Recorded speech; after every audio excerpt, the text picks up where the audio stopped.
Hello everyone, you're welcome back to my channel. Thank you for stopping right here on my space today. I am Lochke Styles. In case it's your first time of seeing my channel, and I share sewing tutorial videos and pattern drafting right here on my channel. So just as you can see right here, in today's tutorial I will share with you all how I made this beautiful bustier top you see right here, with this stylish neckline, the basque effect in front on the waistline, and also the puff sleeves. So if this sounds like something you're interested in learning how to do, you definitely want to continue watching, and please don't forget to hit on that subscribe button because it's never going to be a thing of regret. So without much ado, I'll just get started with today's tutorial.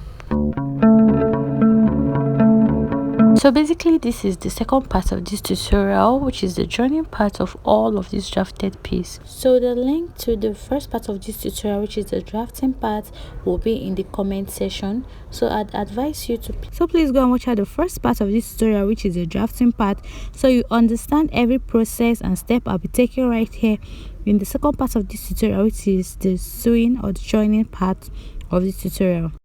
So I gave a detailed process on how to go about the drafting and everything, and I went ahead to label as well. So after drafting for the front piece, I had 4 pieces of this, and the same thing for the back. So this was the last part of the first part of this tutorial. I already went ahead to cut out all of this drafted piece, my pattern paper on my fabric. So as you can see right here, for each piece I have like 4 pieces, and I also cut out my interfacing, my estate to be precise. So I'll be using this same fabric as the main fabric and also the lining piece. So while cutting, you can see that I went ahead to add about ½ inch to the sides, and this is going to serve as a joining to the center front of my piece. So while doing all of this, you understand the reason I added all of this.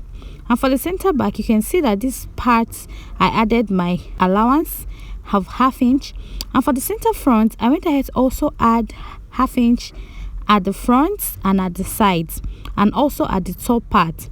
So there's this joining we have at the front part of this top.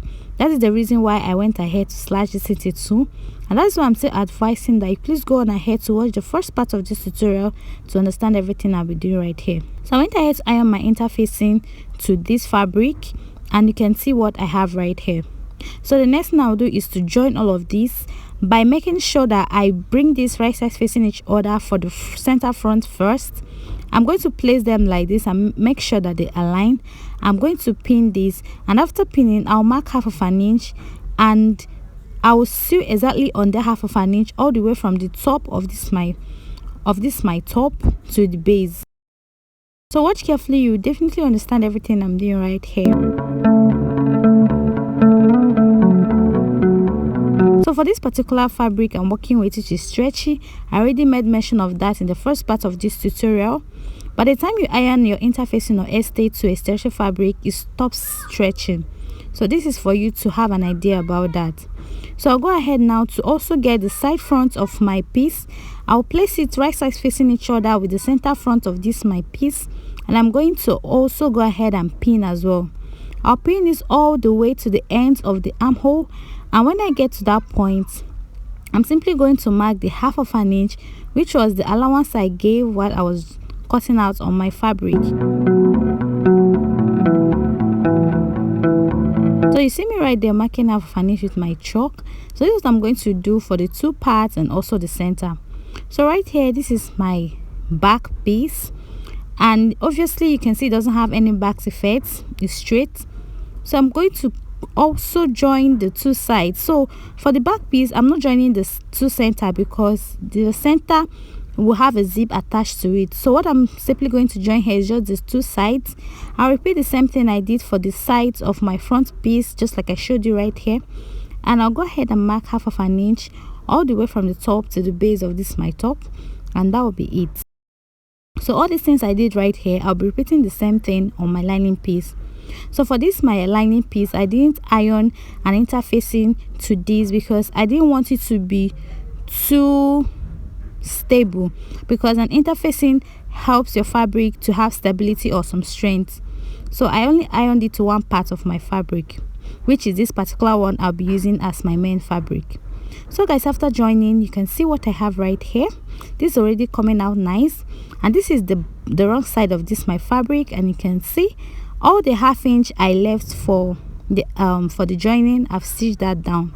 So the next thing I'm going to do is to iron all of this open so it will become flat, and I'm just using my tailor's ham I created by myself to do this. Okay, so for the back area, it wasn't really equal, but it's nothing to worry about. I'll just go ahead and use my chalk to trace this out exactly the way it is, and I'll later use my scissors to trim this, because it's not actually cutting, it's actually trimming.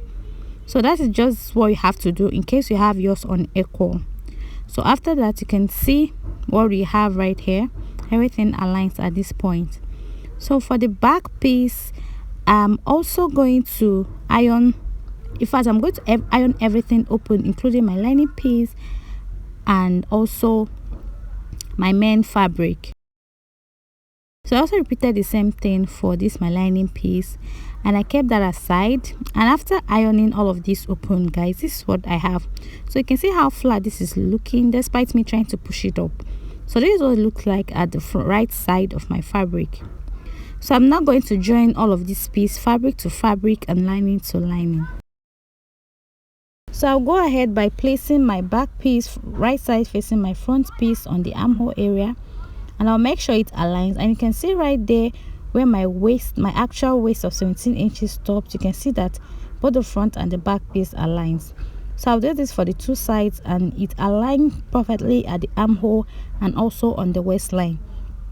So the difference here is that the back is longer, which was actually created intentionally. So that's why I advise you watch out the first part of this tutorial before coming back to watch this other one, so you understand every step I'm taking right here. So right here I'm marking 1/2 inch, which is going to serve as my joining allowance.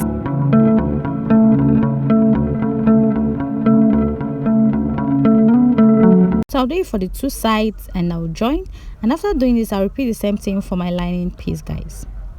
So now I'm done joining the sides using 1/2 inch, and you can see how flat and open everything is looking right here.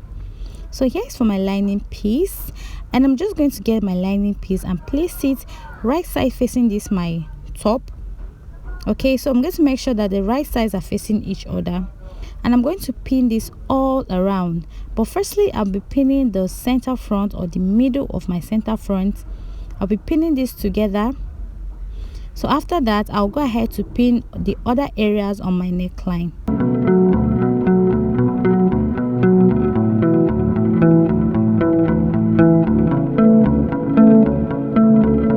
So this is what I have right here. And again, for the sides, I'm also going to stitch all around these and also the base. But for the upper parts, you can remember vividly that I added joining allowance to this at the upper part. That is the neckline area. When I was cutting on my fabric, I showed you this earlier. So I'm going to trace this out using my chalk, and I'll follow exactly the shape of this neckline I have right here.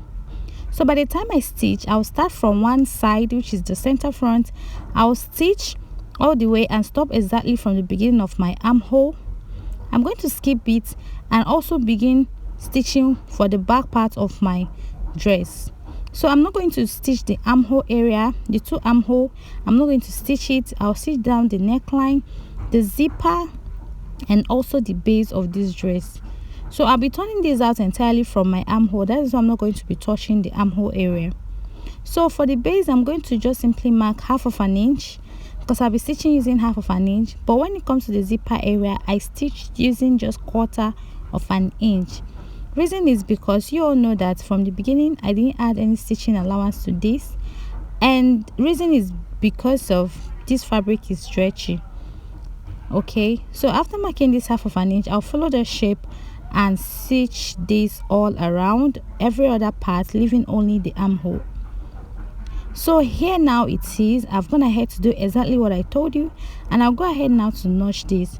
So the main concentration and focus will be on this part that has this curve on the neckline. Okay, so I'm going to notch that a little bit. So please just watch carefully what I'm doing here. These are tiny notches. They are not that deep, and I didn't cut through my threads. Okay, so also carefully do this. And after this, now after notching, you can decide to notch the base of your of a top if you wish, but I didn't notch mine. So I'm simply going to turn this over now from the armhole area.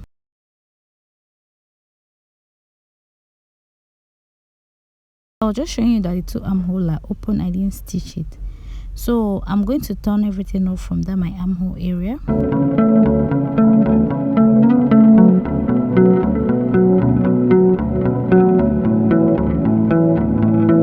So after turning this out, please go ahead and give this a very nice press. And after turning this, you'll notice something about the neckline area. So the curves are not really going to be that pronounced until you use your iron and also a sharp tool to drag this out. So by the time you drag this out, you pour water or sprinkle water and iron. So I went ahead to iron mine, and this is what I have. So while ironing, you're just going to follow the shape of your neckline. That is why it's very important for you to get accurate measurements while drafting. And you can see all I have right here, but I'll still go on ahead to iron this more because I want this flatter than this.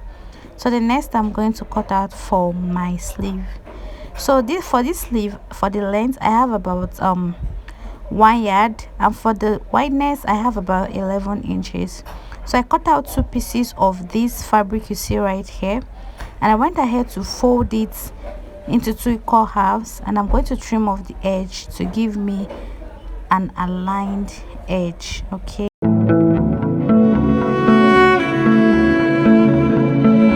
so this part is actually open, but the other part was closed entirely. So all I'm going to do now is to get my top, and I'm going to get the armhole area. I'm just going to place the armhole exactly on that point, but I'm not going to start from the top of this my sleeve. I'm going to leave about 1 inch because a channel will be created. So when you do this, just trace this out exactly the way it is, and you go ahead and fix your elastic at the top and the bottom of your sleeve. And guys, that is all for this. So if in case you don't know how to go about this, I have other tutorials on how to perfectly fix your sleeve to your dress, so you can actually go check that out on my channel. I have several tutorials on that. So thank you all so much for watching. Please, if you've come this far watching and you've not yet subscribed, I wonder what you're waiting for. Subscribe to this channel and you have no room for regrets. Thank you all so much, and I hope you try this out because it's definitely something you want to do. So till some other time guys, see you on the same channel. Thank you all so much to my subscribers and also my future subscribers. Thank you a whole lot, and see you next time on the same channel. Bye.